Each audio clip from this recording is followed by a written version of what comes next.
Guys, आज के समय में हम जो क्रेडिट कार्ड यूज करते हैं उसकी खोज आज से 5000 साल पहले ही हो चुकी थी। जी हाँ गाइस, दरअसल 5000 साल पहले मेसोपोटामिया और हड़प्पा सिविलाइजेशन के बीच काफी ज्यादा गुड्स की ट्रेडिंग होती थी, लेकिन इतने बड़े मात्रा में खरीदे गए गुड्स का पेमेंट करने के लिए काफी ज्यादा मात्रा में कॉपर कॉइन्स भी मिंट करने पड़ते थे।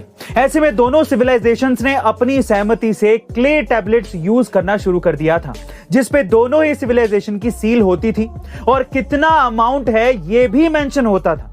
इससे एक बार ढेर सारे कॉइन्स मिंट करने और उन्हें कैरी करने की झंझट खत्म हो गई थी और इस तरह से 5000 साल पहले ही क्रेडिट कार्ड की तरह ही पेमेंट शुरू हो चुका था। वैसे गाइस, क्या आप इसके पहले तक इस इंटरेस्टिंग फैक्ट के बारे में जानते थे? और अगर नहीं तो A2 मोटिवेशन चैनल को ऐसी फैक्ट्स जानने के लिए सब्सक्राइब करना मत भूलिएगा। मिलते हैं अगली वीडियो में।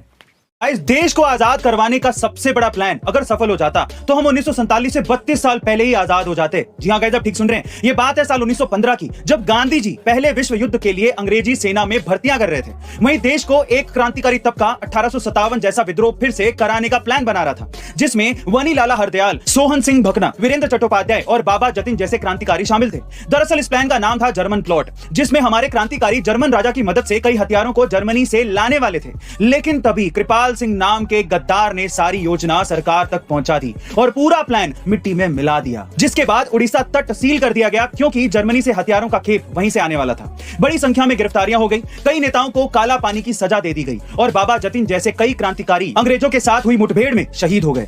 वैसे गाइस, हमारे क्रांतिकारियों ने जो प्लान बनाया था उससे आजादी बिल्कुल तय थी। इसके लिए 56 तोपों की सलामी तो बनती है। जय हिंद, जय भारत। गाइस, सिक्किम इंडिया का एक ऐसा राज्य है जिसने अपनी आजादी के लिए 28 सालों तक संघर्ष किया था। जी हाँ गाइस, साल 1947 में जब देश आजाद हुआ था तब सिक्किम पर नामियाल राजाओं का राज था, लेकिन भारत की तत्कालीन सरकार यानी कि नेहरू सरकार ने चाइना के डर की वजह से सिक्किम को भारत में विलय नहीं किया। लेकिन जब इंदिरा गांधी की सरकार आई तो इंदिरा गांधी ने इस मुद्दे को बड़ी गंभीरता से लिया और रो चीफ RN राव से इस मामले में मदद मांगी। वहीं साल 1973 में सिक्किम का ग्रो इंडिया मूवमेंट भी एकदम पीक पर था और इसीलिए वहां के लोगों ने इंडियन आर्मी से मदद मांगी, जिसके बाद इंडियन आर्मी ने पॉजिटिवली रिस्पॉन्ड करते हुए पूरे सिक्किम के लोगों की मदद भी की। और जब फाइनली साल 1975 में वोटिंग कराई गई तो सिक्किम की 98% जनता ने भारत में विलय होने के पक्ष में वोट दिया और इस तरह से विलय हुआ इंडिया का 22वां राज्य सिक्किम। वैसे गाइस, आपके हिसाब से क्या सिक्किम 1947 में विलय हो जाना चाहिए था या हो सकता था? कमेंट सेक्शन में जरूर लिखेगा और ऐसे अमेजिंग वीडियोस के लिए शेयर, सब्सक्राइब एंड लाइक। मिलते हैं अगली वीडियो में।